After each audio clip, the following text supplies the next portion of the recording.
mudik adalah sebuah hal yang terjadi hanya satu kali dalam setahun. Suka duka saat mudik Lebaran tentu selalu dirasa di tengah perjalanan mudik ke kampung.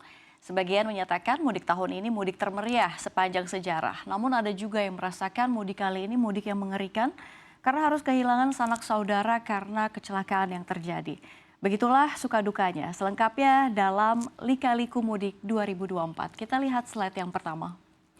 Ya, selama masa arus mudik yang berlangsung sejak Kamis 4 April 2024 hingga Jumat 12 April 2024, kepolisian mencatat terjadi 1.848 kasus kecelakaan lalu lintas di seluruh wilayah Indonesia. Rekapitulasi data ini diperoleh melalui akses Integrated Road Safety Management System alias IRSMS Korlantas Polri. Sistem software khusus untuk merekap atau mencatat dan mengkompilasi semua kasus laka lantas ya.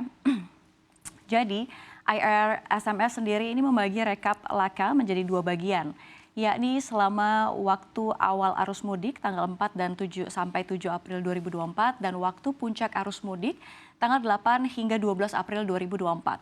Selama masa arus mudik ini tercatat kecelakaan terjadi berjumlah 795 kasus dengan fatalitas alias jumlah korban meninggal dunia ini berjumlah 106 jiwa. Sedangkan untuk masa puncak arus mudik yang belum berakhir tercatat ada peningkatan jumlah kecelakaan menjadi 1.089 kasus dan kecelakaan sebagian besar terjadi di rute mudik khususnya di Jawa Tengah dan Jawa Timur. Kedua provinsi ini juga tercatat sebagai penyumbang jumlah laka terbanyak. Tren ini dinilai cukup baik ya, khususnya bila mempertimbangkan intensitas arus lalu lintas cukup tinggi pada pekan tersebut. Ini berkenaan dengan momen mudik Lebaran. Angka ini turun lebih dari 40% jika dibandingkan dengan periode 2 pekan sebelumnya. Lalu, kalau kita lihat berapa sih total kerugian dari laka lantas periode mudik kali ini? Kita lihat slide berikutnya. Ya, selain mencatat jumlah kecelakaan, IRSMS Korlantas Polri juga menyertakan estimasi kerugian material yang terjadi dengan total nominal sekitar 2,24 triliun rupiah. Dan kerugian material ini dihitung dengan mempertimbangkan berbagai faktor, termasuk skala kecelakaan, kerusakan kendaraan, dan kondisi korban. Sementara itu, Korps Lalu Lintas Polri juga mengungkapkan data sejumlah kecelakaan lalu lintas selama masa arus mudik Lebaran 2024, di mana kecelakaan mayoritas melibatkan pengguna sepeda motor.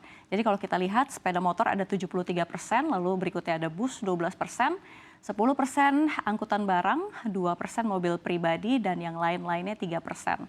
Berdasarkan catatan Korlantas, ada ribuan insiden yang terjadi, baik di ruas tol maupun arteri.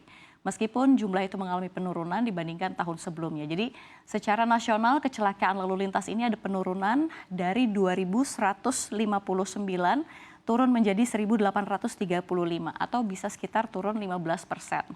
Ya pemirsa, meski alami penurunan namun mudik kali ini tak terelakkan dengan kecelakaan maut yang terjadi hingga menewaskan sejumlah penumpang. Apa saja kita lihat slide berikutnya.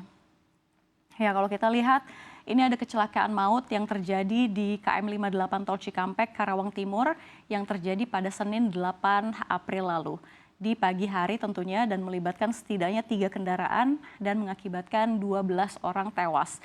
Jadi kecelakaan ini terjadi ketika kepolisian menggelar sistem kontraflow untuk mengatur lalu lintas arus mudik. 3 kendaraan yang terlibat yakni ada bus Prima Jasa, Daihatsu Grand Max dan juga Daihatsu Terios. 2 kendaraan diantaranya Grand Max dan juga Terios ini hangus terbakar begitu ya dalam peristiwa tersebut. Lalu berikutnya kita lihat ada kejadian naas lagi yang terjadi pada mudik Lebaran kali ini. Ya kalau kita lihat bus Rosalia Indah mengalami kecelakaan yang menewaskan 7 orang. Jadi kalau kita lihat dikutip dari rilis PT Jasa Marga Semarang Batang, kecelakaan tunggal ini terjadi di KM 370 plus 200A arah Semarang ruas jalan tol Batang Semarang pada pukul 6.30 waktu Indonesia Barat, tepatnya pada 11 April 2024 hari Kamis. Kronologi kejadian bus melaju dari arah barat menuju arah timur, diduga pengemudi mengantuk sehingga bus harus keluar jalur dan masuk ke parit sejauh sekitar 200 meter. Adapun supir memang diduga mengantuk saat mengendarai bus. Dan kalau kita lihat memang pemirsa perjalanan panjang, lalu macet dan dalam keadaan puasa tentu membuat perjalanan mudik terasa lebih melelahkan.